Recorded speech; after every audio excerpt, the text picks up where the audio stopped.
Hello students, how are you? I am your tutor of AFM Asif Ashraf.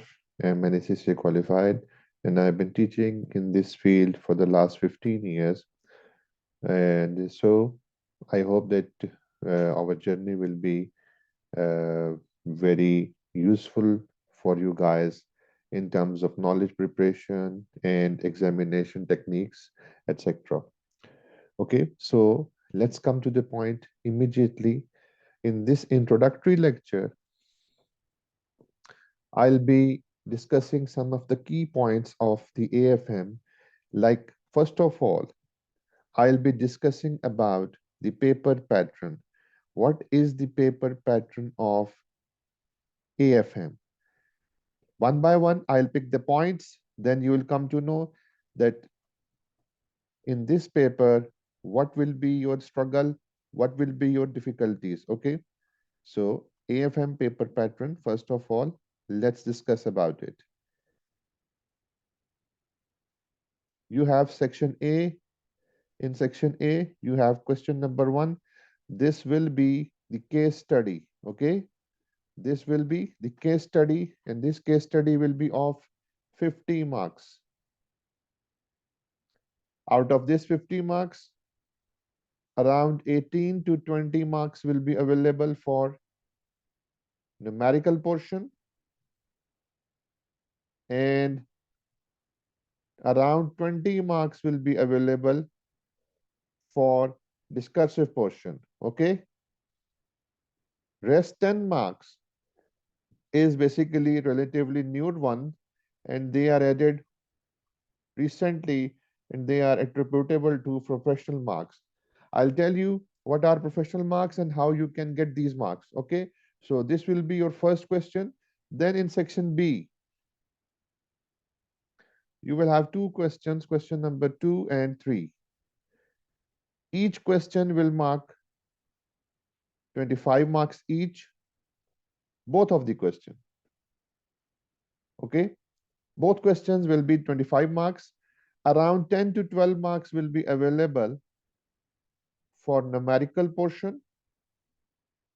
Okay, then around 10 marks or 8 to 10 marks will be available for discursive one, and in both question there will be 5 marks that will be professional marks. So out of these 100 marks, if you see, you have a paper of 80 marks and 20% of your marks are related with professional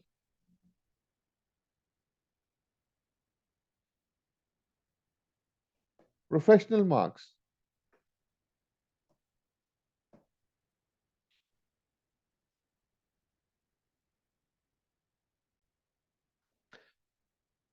So in terms of time management, definitely these 20% marks will help you a lot. Okay, so 20% professional marks are not any kind of requirement that will be asked in the exam. So you have to prepare for 80% marks and that's it. Now let's move towards why AFM is considered to be a difficult one by the students, or why students failed it. A lot of reasons. First of all, I think I have been basically in this field.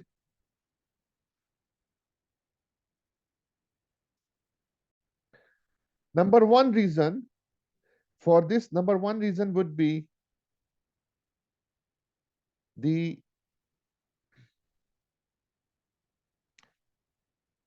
myth of high failing rates.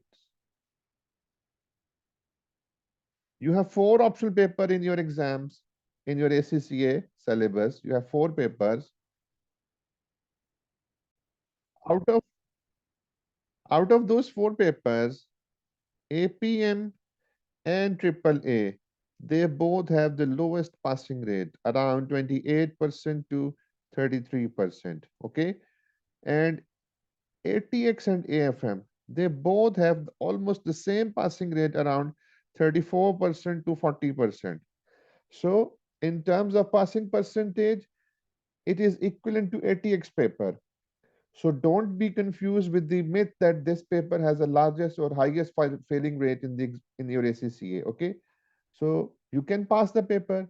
Passing rate is, I am not saying that it is quite good, but yes, amongst the four optional paper, it is reasonable.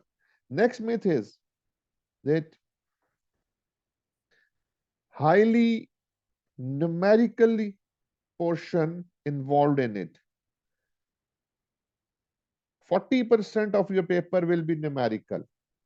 So some of the students find out difficult for the numerical portion because there are a lot of calculation in this paper and calculations are very difficult in this paper. So they have to use the Excel and the spreadsheet quite effectively. So time management can be issue over here. Time management can be issue. Plus, you have to be very, you can say, effectively or smart in using the Excel or spreadsheet. So one of the reason why students don't prefer for AFM is the use of Excel sheet, because in your skills level paper, you don't need to basically prepare so much calculations. But in this paper, in whole of your ACCA syllabus, the maximum number of calculation will be in this paper. Okay, so one of the reason why this paper is not basically students' favorite might be this one. Third reason is the third reason is the topic of hedging or risk management. You all know about it that in your previous course of F9 or financial management paper, you have the topic of hedging. A lot of students often find it difficult because they already they have made their mind that this topic is difficult, and they have heard about the AFM studies from their seniors that 25 to 30% paper will be from risk management or hedging technique. So on the basis of this, they basically do not opt for this paper.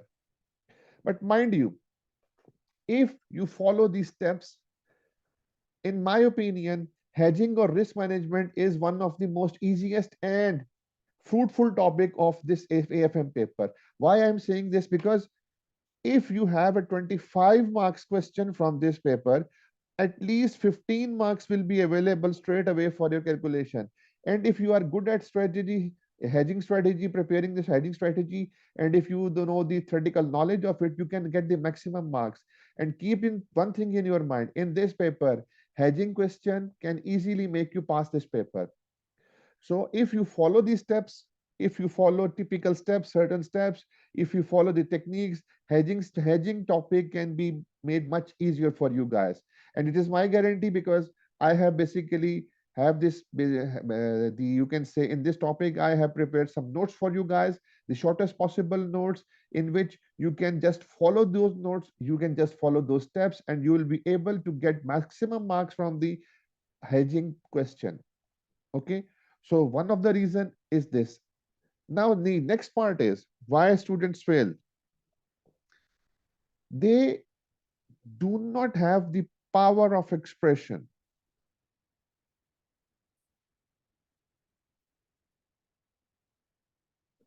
the report style, or the knowledge, practical knowledge, or in other words, I if I summarize it, lack of revision kit practice.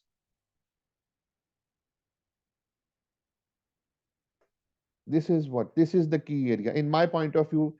The major reason of the failure of the student in this paper is the lack of practice for the revision kit.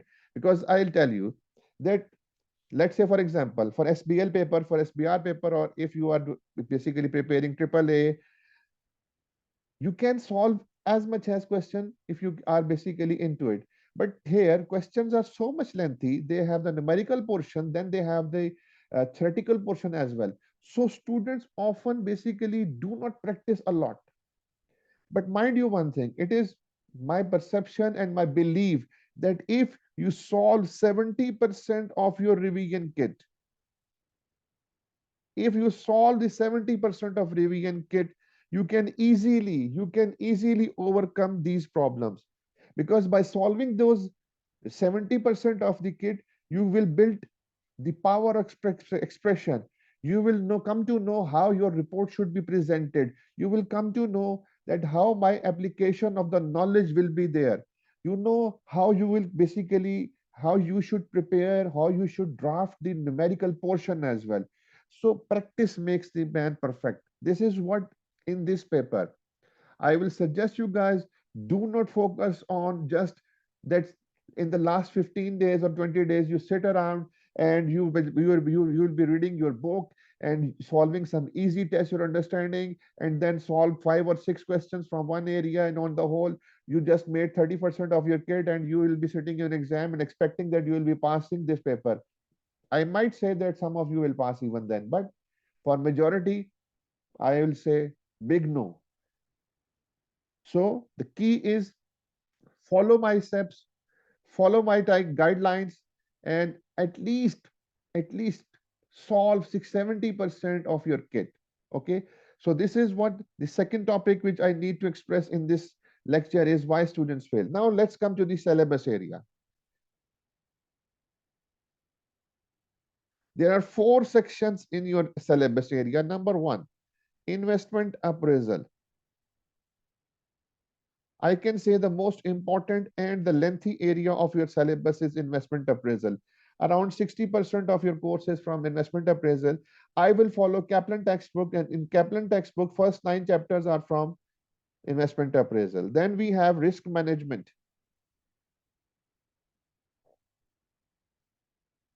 4 chapters. Then we have corporate reconstruction, and fourth topic is acquisition and mergers. So these are the 4 topics, 1 chapter each. So these are the 4 topics of your total syllabus area. Now, the if you talk about the syllabus of section A, in which I basically told you that there will be a case study. So remember one thing, that these are the 4 topics. This AFM paper is very predictable. Your case study will be from one of those topics. That's it. For example, if you have a case study from investment appraisal, then expect that in section B, you will have 2 questions. Most probably 90% chances there that one question will be from risk management. 90% chances there. And question number 3 will be either from corporate reconstruction, or it will be from acquisition and mergers, or vice versa. For example, if you have a case study from corporate reconstruction, then in section B might be possible that you will have one question from risk management, and one question will be from investment appraisal or acquisition merger. So this is how examiner made this paper. So each and every topic of the syllabus is important. You have only 4 topics in it. All 4 topics will be assessed. I am not saying that an examiner will leave any topic behind. No, each and every topic will be checked in your exam.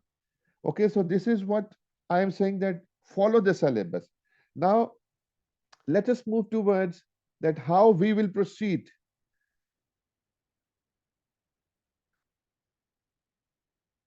Why you should follow the smart study platform. Why smart study? Why you should prefer the AFM paper with us. This is what I'm saying. So in why? Because first of all, I have the experience of teaching in this field for the last 15 years. Secondly, we will follow the basically pattern that after every topic, I will go through revision kit. Okay. And I will be solving some of the questions from the revision kit. Now, I have already told you that I'll follow Kaplan textbook as well as Kaplan kit. In this paper, there is no difference between BPP kit and Kaplan kit. Both kits are same because both kits are made from the past papers. So there is no difference. So what I'm telling you that during my course of syllabus, after every topic, I'll be solving some revision kit questions. So don't leave the revision kit practice for the at the end of the syllabus. No, do your practice and do your revision kit side by side among the topics so that after every topic you will be able to just complete your revision kit questions automatically. Okay, automatically your revision kit questions will be updated. So this is how, because my focus is that I'll be basically focusing on only one mantra over here, and that is practice, practice, practice. That's it. Because the only solution, the only way to pass this paper is just make the hell out of your practice. Okay, so this is what I am saying, that you should follow my steps after every topic. Just follow my kit. Yes, one thing sure, that I'll provide you with the class notes. I'll provide you with the notes from the Kaplan study text. Okay, those notes are not from any, you can say, any other book. Those notes are formed from the, you can say, shortest possible notes from the Kaplan study text. So if you want to follow those notes, it's good. If you don't want to follow those notes, then you can follow the Kaplan study text. It's no problem. So I'll be providing you class notes plus Kaplan study text plus lectures, and in the live class I'll be solving your queries plus some of the revision kit questions.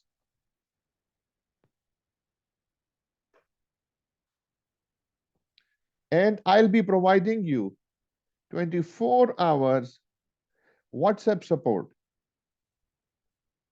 24/7 WhatsApp support is available for you guys. If you have any problem, just make a voice call, voice message to me, take a snap of the query, send it to me on the group or on my at my WhatsApp number. I'll definitely respond you guys. So in some cases, if I would not be able to respond you, please remind me. Just give me a reminder. I'll be definitely responding you because I'm available here just for you guys. Okay, so if you have any kind of the problem in any topic, I'll be there. And then even if your problem is not resolved during on WhatsApp message, then we can solve that problem in the live class. Okay, in the live class we can solve that problem. Plus, at the end of the syllabus, definitely we will arrange mock exam for you guys. I will recommend you to go into the mock exam before entering into your actual exam, because I'll mark your paper and definitely I'll give you the feedback how you perform during your mock exam. This will give you the more confidence before entering into the exam. So this is how we will move towards the syllabus, and we will complete our syllabus. Okay, in the last, I will basically say that first topic which will we will start would be investment appraisal. Okay, this is important one, please focus on it. First topic is investment appraisal. There are 9 chapters in it. My pattern would be that first I would be following just numerical portion of first 9 chapters. Okay, then I'll be doing the theoretical portion. Okay, so don't be confused, don't be panicked that sir, that our teacher is just focusing on the numerical portion and not focusing on the theoretical portion. My basic aim is that, because I told you earlier that 60% of your syllabus is from investment appraisal area and majority of calculations are from this area. So my first focus would be that first you would be able to get the understanding of the investment appraisal numerical, because once you will be able to understand the numerical portion of it, your theoretical portion will become much more easier. Okay, so then we will move towards the, let's say for example, first 10 lectures, or let's say first 10 lectures will be of numerical portion, next 10 lectures will be of theoretical portion, then we will start with the review and kit practice, and so on. For the next 10 lectures we will be practicing a lot of review and kit question. So after 30 lectures we will be entering into next topic. Overall there will be around 60 lectures for you guys, around 58 to 60 lectures there will be there for you guys, and in those 58 to 60 lectures complete syllabus will be there, plus past papers and revision kit, past papers and revision kit. Okay, and I will try to uh, let's say for example, to give you brief videos of some of the important topics just for the sake of your understanding. I will try to give you one or two short videos. Like, for example, if you find some of the topics difficult, I might be able to just make a 5 to 6 minutes of the video, so that if you get worried about some topic, just listen that video and that topic will be resolved, or that problem will be resolved there. Okay, so this is how we will proceed. I am just again and again repeating myself that first I will do the numerical portion, then we will move towards theoretical portion. In the next class, we will be starting formally from our first topic, and that would be investment appraisal. Okay, again, if you have any problems, if you have any queries, you can ask me on my WhatsApp number or join the group. Please take care.